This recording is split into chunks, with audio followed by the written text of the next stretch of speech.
Bonjour les enfants et bienvenue à ce nouveau cours de mathématiques. J'espère que tout le monde va bien et que tout le monde arrive bien à comprendre tout ce que nous faisons en ce moment. Alors, pour aujourd'hui, vous aviez à écrire le tableau de conversion des litres, donc de l'unité de capacité, le litre. Alors, avez-vous réussi à le faire? Ouais. Allez, on va corriger. Alors, je vérifie. Je mets en crayon, sinon ça ne marchera pas. Voilà. Alors, le tableau, on le dessine. Par quoi on commence, évidemment? Ben, comme pour tous, on va commencer par le litre, que je mets en L majuscule. D'accord? Et comme c'est une unité comme n'importe quelle autre, eh bien, il y a évidemment les sous-multiples et les multiples. Commençons par les sous-multiples. 1 litre divisé en 10, ça va faire un décilitre, qui sera donc DL. Encore un décilitre coupé en 10, donc un litre coupé en 100, ça va faire un centilitre, CL. Et encore coupé en 10, le centilitre, ou alors directement le litre coupé en 1000, ça va faire un millilitre, ML. Et bien sûr, après on continuerait, mais nous on s'arrêtait au milli. Intéressons-nous maintenant aux multiples, donc non pas un litre partagé, coupé en 10, mais des litres mis bout à bout. Mis bout à bout pour faire 10 litres. 10 litres, ça va faire le décalitre qu'on va écrire DAL. Si on met 10 décalitres ensemble, c'est-à-dire en fait 100 litres ensemble, ça va faire un hectolitre HL. Et si on met 10 hectolitres ensemble, c'est-à-dire 1000 litres ensemble, ça va faire un kilolitre. Alors, le kilolitre parfois pose question, puisque très souvent, à l'école primaire, pas toujours, mais parfois, et assez souvent malgré tout, on vous a dit non, surtout pas le kilolitre. Le kilolitre n'existe pas. C'est faux. Le kilolitre existe. Kilo veut dire 1000, quoi qu'il y ait après. Rappelez-vous, kilo main, ça veut dire 1000 mains. Kilo euro, ça veut dire 1000 euros. D'accord? Kilo chaise, 1000 chaises. Donc évidemment, kilolitres, 1000 litres. Ça existe évidemment. Mais, ce n'est pas utilisé. Personne ne s'en sert. Pourquoi? Rappelez-vous, comment avait-on créé le litre? On avait pris le mètre cube et on avait dit c'est trop gros. On va prendre un cube plus petit, d'une taille de 1 décimètre, et ça va faire 1 litre. Eh bien, justement, si je prends 1000 de ces cubes-là, donc 1000 litres, donc 1 kilolitre, eh bien, ça va faire exactement la même place que 1 mètre cube. En fait, 1 kilolitre, c'est la même chose que 1 mètre cube. Et comme le litre a été utilisé justement parce que le mètre cube était trop grand, mais ce serait ridicule maintenant, quand on a besoin de volume aussi grand que le mètre cube, d'utiliser encore le litre. D'accord? Donc voilà pourquoi kilolitre existe, oui, évidemment, on peut s'en servir autant qu'on a envie, mais dans la pratique, personne ne s'en sert. Voilà. Alors, je vais rajouter encore un petit trait ici pour finir mon tableau quand même, je préfère, c'est plus joli. Et on passe à un petit exercice de conversion. Voici donc deux nombres à placer, deux capacités à placer dans le tableau, et après, il faut les convertir dans ce qu'on vous demande. Je ne vous demande pas d'exemple, parce que finalement, les litres, c'est exactement la même chose que les grammes ou que les mètres. C'est une unité. Donc, puisque vous avez su faire déjà sur les grammes et sur les mètres, vous savez faire sur les litres. Allez, vous mettez en pause, vous le faites, et vous revenez pour la correction. Bon, correction. Tout le monde a fait son travail. Allez, on va changer de couleur. Alors, regardons. 72,4 centilitres. Comment le placer dans le tableau? Toujours pareil, même question. Quel est le chiffre des unités? C'est 2. Quelle est l'unité? C'est le centilitre. Donc ce 2 se place dans la colonne centilitre. Le 2 se place dans la colonne centilitre. Ensuite, je place le 7 et le 4 autour du 2. Je veux mettre ça en millilitres. Donc je veux que la nouvelle unité soit le millilitre. Je veux donc que le nouveau chiffre des unités soit dans la colonne millilitres. Je veux que ce 4 soit le nouveau chiffre des unités. Je mets une virgule, mais comme il n'y a rien derrière, évidemment, la virgule ne va pas rester. Ça me fait donc 724 millilitres. En hectolitres maintenant. La nouvelle unité sera l'hectolitre. Je veux donc que le nouveau chiffre des unités soit dans la colonne des hectolitres. C'est-à-dire ici, il y a quoi? Il n'y a rien, donc il y a 0. Je complète évidemment. Et je veux donc que ce 0 soit chiffre des unités. Pour cela, il a droit à une virgule. Donc 0,00724. J'enlève la virgule du tableau. Vous savez que j'aime pas laisser les virgules dans les tableaux. Ça me fait donc 0,00724. D'accord? Allez, une nouvelle couleur pour la suite. 324,3 décalitres. Alors, on va d'abord le placer dans le tableau. On pose donc la question. Quelle est l'unité? Décalitre. Quel est le chiffre des unités? C'est le 4. Donc le 4 se place dans la colonne des décalitres. Et après, j'écris le reste autour. Le 3 ici, le 2 ici et le 3 ici. Je veux convertir ça en centilitres. Je veux donc que la nouvelle unité soit le centilitre. Je veux donc que le nouveau chiffre des unités soit dans la colonne centilitres. Qu'est-ce qu'il y a là-dedans? Il n'y a rien. Donc il y a un 0. Et je complète les trous. Je veux donc que ce 0 soit le nouveau chiffre des unités. Pour cela, il a droit à une virgule. Mais comme il n'y a rien derrière, évidemment, la virgule, elle saute. Ce qui fait donc apparaître le nombre 324 300. Donc 324,3 décalitres, ça fait 324 300 centilitres. Maintenant, je le veux en kilolitres, le fameux kilolitre. Vous voyez, ça existe.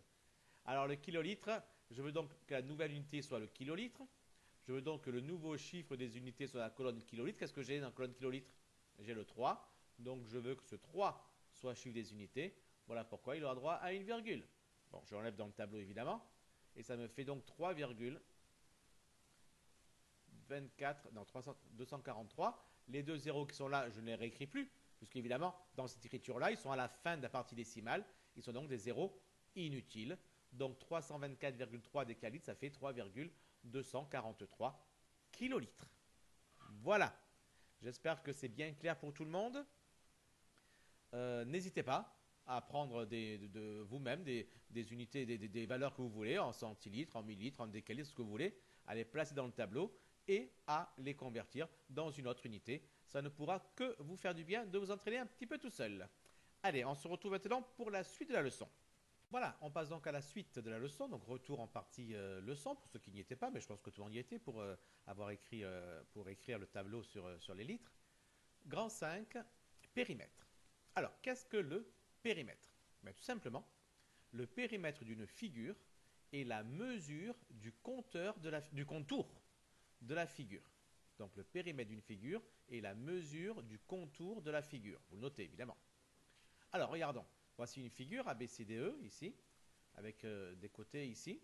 Eh bien, tout simplement, pour avoir le périmètre, il faut que je mesure tout le tour. Je pars de A, je vais jusqu'à B, puis je vais après jusqu'à C, puis jusqu'à D, puis jusqu'à E, et je retourne jusqu'à A. Et ça me fait mon tour, mon contour. Eh bien, je mesure la distance parcourue. C'est cette distance-là qui sera le périmètre de la figure. Alors, comment est-ce qu'on mesure ça? Parce que forcément, la règle, elle ne permet pas de faire le tour. Alors, la technique qu'on va utiliser ici est la suivante. Regardez. J'ai ici mon polygone. D'accord? Polygone, c'est une figure, vous savez, à plusieurs côtés, dont tous les côtés sont des segments. J'ai ici un polygone. Eh bien, ce que je vais faire, je vais tout simplement déplier le polygone. Je vais ouvrir au niveau du point A et je vais déplier totalement le polygone, histoire de l'avoir tout ça aplati. Comme si A, B, C, D, E et jusqu'à A, c'était entouré par une ficelle, par exemple. Je coupe et je prends la ficelle et je la tire pour faire un segment, en fait. Alors, comment est-ce qu'on va faire tout ça? Eh bien, tout simplement, je vais repartir en noir. Je vais repartir d'un point A que je vais placer ici. Et c'est ici que je vais donc placer, c'est ici que je vais placer mon mon fil en fait. Donc je commence avec la partie AB. Donc je coupe ici, au niveau de A, et je vais déjà placer la partie AB. Alors comment placer la partie AB? Bien, pour vous, qui êtes sur papier, parce que tout le monde a dessiné un polygone ABCD, hein, éventuellement pas forcément avec les couleurs, c'est encore mieux s'il y a des couleurs, et pas au stylo, au crayon de couleur. Attention. D'accord? Alors comment est-ce qu'on va faire pour faire en sorte de ramener ça ici? Bien, c'est quoi finalement? C'est rapporter une longueur. Et avec quel outil on rapporte une longueur? Avec le compas. Très bien. On prend donc le compas ici au niveau de A, entre A et B.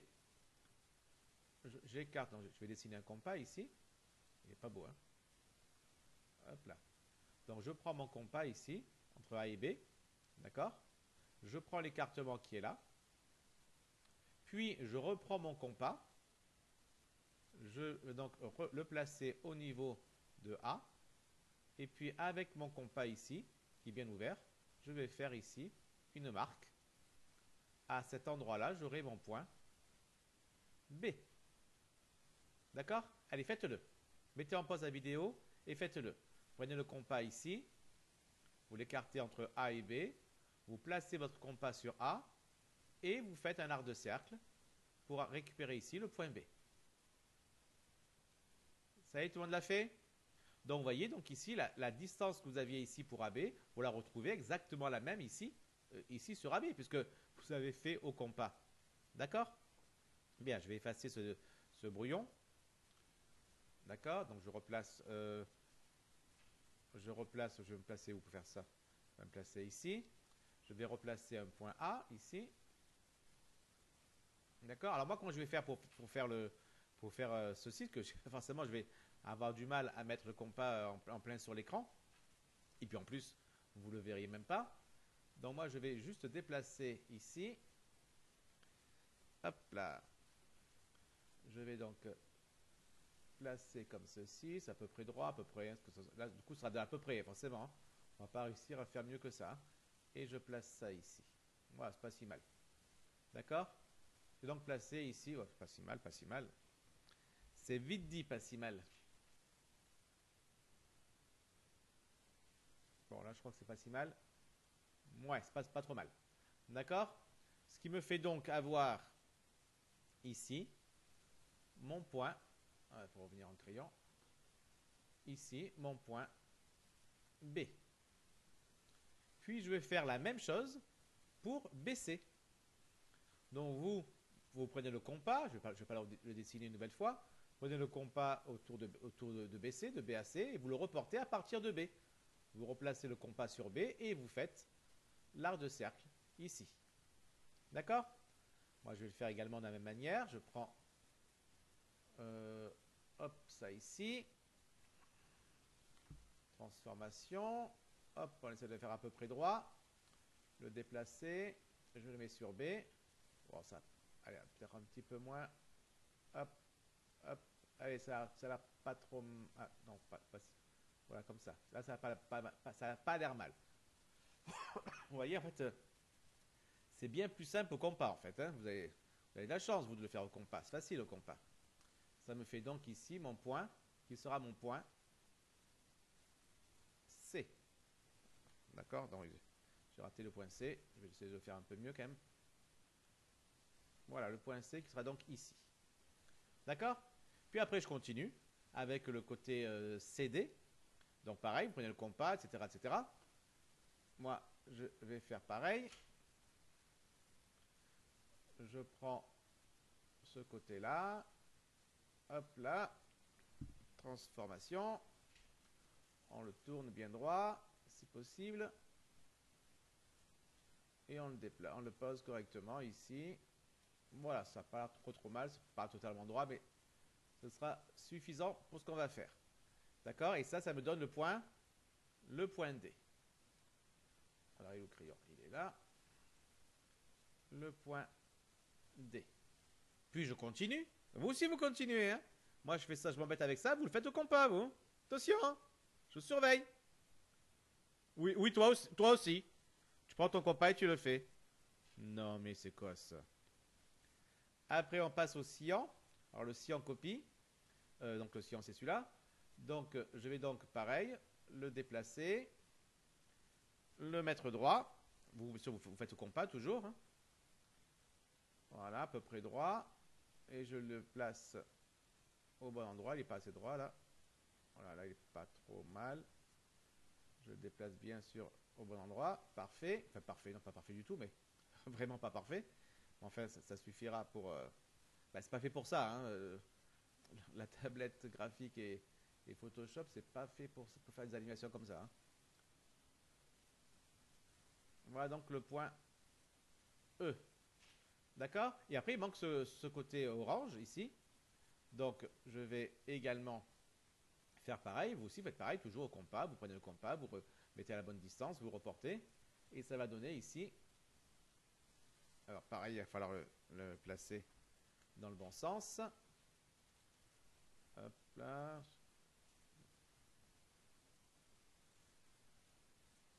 Pas très droit là. Là, ça a l'air d'être pas trop mal. Est-ce qu'il est bien au niveau du point E? Oui, ça va pas trop mal. Ouais, c'est pas trop mal. Du coup, on le voit même pas en fait. Tellement il est tellement il est dessus. Enfin, du coup, pour bien mieux le voir, je vais enlever le trait noir. Là, du coup, sans trait noir, on voit bien que c'est vraiment pas droit, mais c'est pas grave. Ça suffira pour ce qu'on va montrer aujourd'hui. Alors, je place ainsi mon point. Alors, mon point ici, très bien. Donc, je remets quand même le trait noir. Il est là. Hop là. Alors, ce point-là, comment est-ce qu'on va l'appeler, ce point-là? Parce que c'est le point A.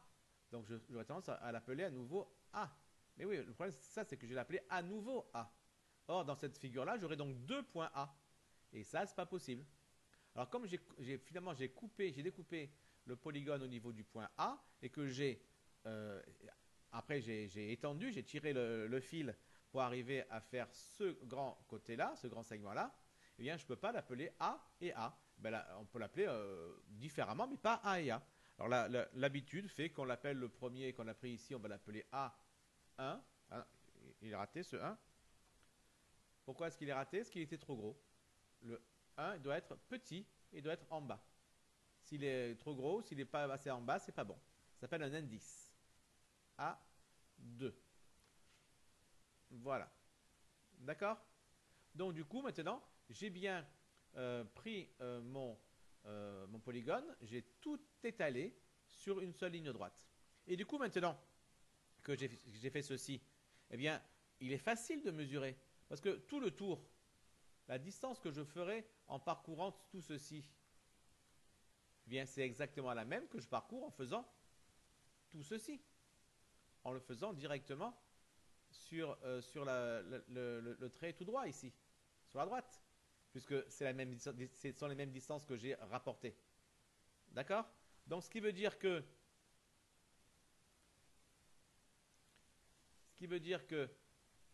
le périmètre, j'aurais dû mettre les lettres en haut, tant pis. On va donc bouger ça ici. Voilà, pour qu'on voit mieux les choses. Le périmètre de tout ça, ça va être quoi? Ça va être tout simplement la distance entre A1 et A2, qu'on appelle A1, A2. C'est-à-dire la distance A1B, plus la distance BC, plus la distance CD, plus la distance DE, plus la distance EA2. Mais évidemment, la distance A1B, c'est quoi? C'est la distance AB. La distance EA2, c'est la distance EA. Donc ça nous fait que le périmètre, c'est AB plus BC plus CD plus DE plus DA. Bien, mesurez-vous, tiens les enfants, mesurez tout ça.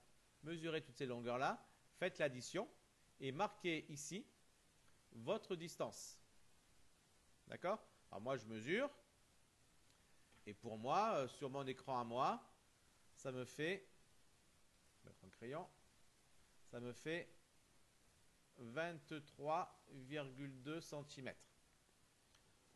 D'accord? Bien, vous mettez, marquez pas 23,2, vous, attention, hein, vous marquez votre mesure à vous, évidemment. La vôtre, la vraie. Vous mesurez. Et donc, on arrive à la propriété suivante. non. Il y en a qui n'ont pas fini de mesurer. Là, vous mettez sur pause. Vous finissez de mesurer, vous écrivez et vous continuez la vidéo après. On arrive donc à la propriété suivante qui est, qu'on vient d'expliquer ici en disant que P est égal à AB plus BC plus CD plus DE plus EA. Eh bien, c'est que le périmètre d'un polygone, c'est tout simplement la somme des longueurs de ses côtés. Vous écrivez, vous encadrez. Très très important ça à connaître et à comprendre surtout. Pour faire le périmètre d'un polygone, ben on n'aura pas besoin finalement à chaque fois de faire tout ceci. On n'a pas besoin d'étaler, puisque finalement il suffit de prendre chacune des longueurs et de les ajouter. Bon, c'est assez évident, je pense que beaucoup le savaient déjà, mais au moins là, c'est établi, c'est écrit en propriété, on pourra donc s'en servir. Allez, écrivez ceci et vous revenez après pour la suite de la vidéo. Qu'est-ce que c'est que la suite de la vidéo? C'est tout simplement des cas particuliers.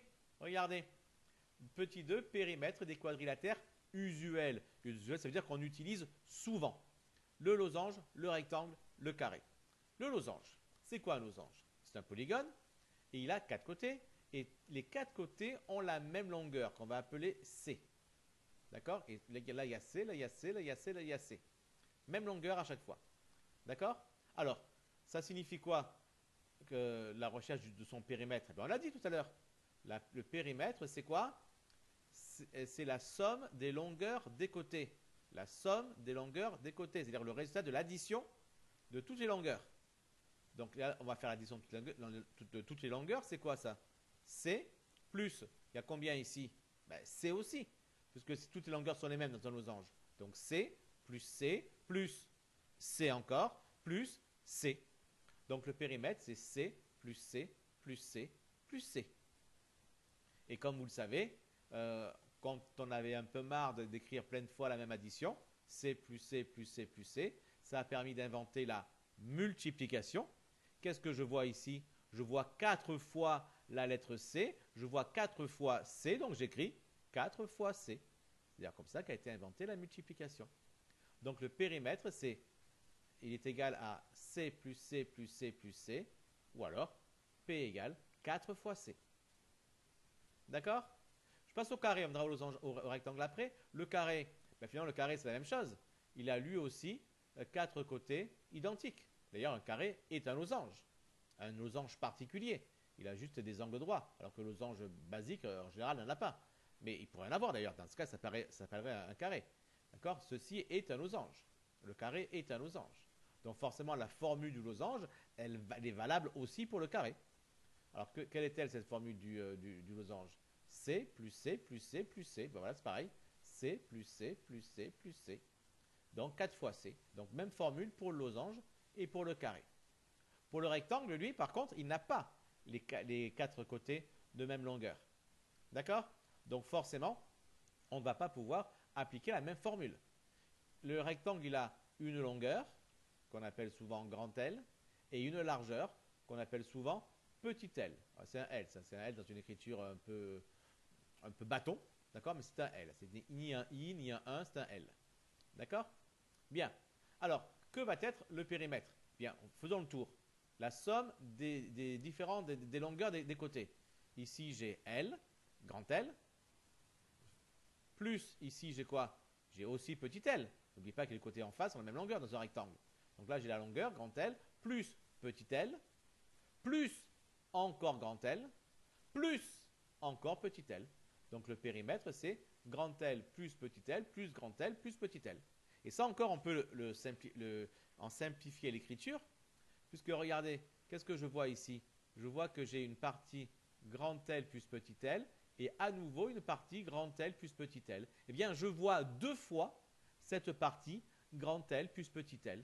Et donc, j'écris que c'est 2 fois la partie grand L plus petit L.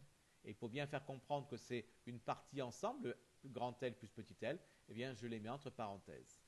D'accord? 2 fois la partie grand L plus petit L. Voilà donc la formule du périmètre d'un rectangle. Ces formules sont à connaître, d'accord, par cœur, et également à comprendre, à savoir à nouveau expliquer, à savoir retrouver, à savoir expliquer pourquoi ce sont ces ces formules-là.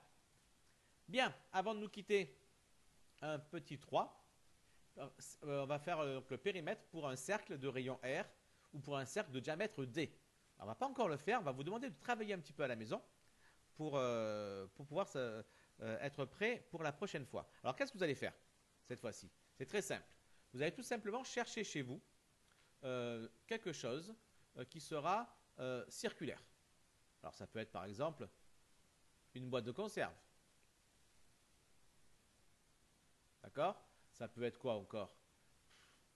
D'un coup, j'ai plus d'idées là. Une boîte de conserve, on doit trouver quoi aussi? Ça peut être un bol que vous avez.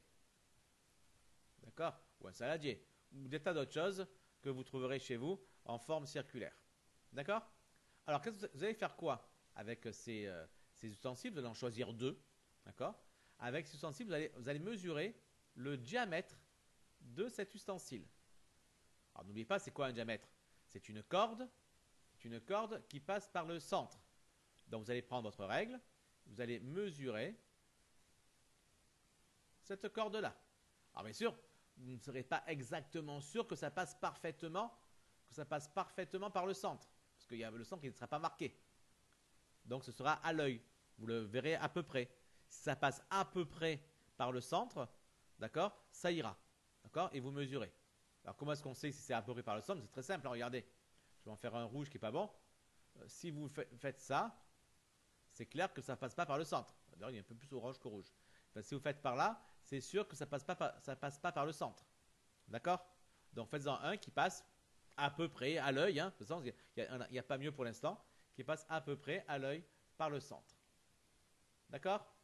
Et une fois que vous avez fait ça, vous allez également mesurer le périmètre. On va marquer d'ailleurs ici à peu près égal plutôt, parce que franchement, on n'aura pas de valeur exacte. Le périmètre de votre cercle que vous avez. Alors, vous faites comment faire le périmètre? Il y a deux manières. Soit vous avez chez vous ce qu'on appelle un mètre de couturière. C'est quoi?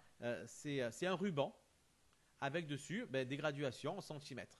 Et comme ce ruban il est flexible, eh bien, on peut très facilement le placer au début d'ici et le faire le tour du bol pour revenir au début et mesurer combien ça fait. D'accord? C'est le ruban, le mètre que vous utilisez quand vous mesurez la taille, etc. avant d'acheter un pantalon.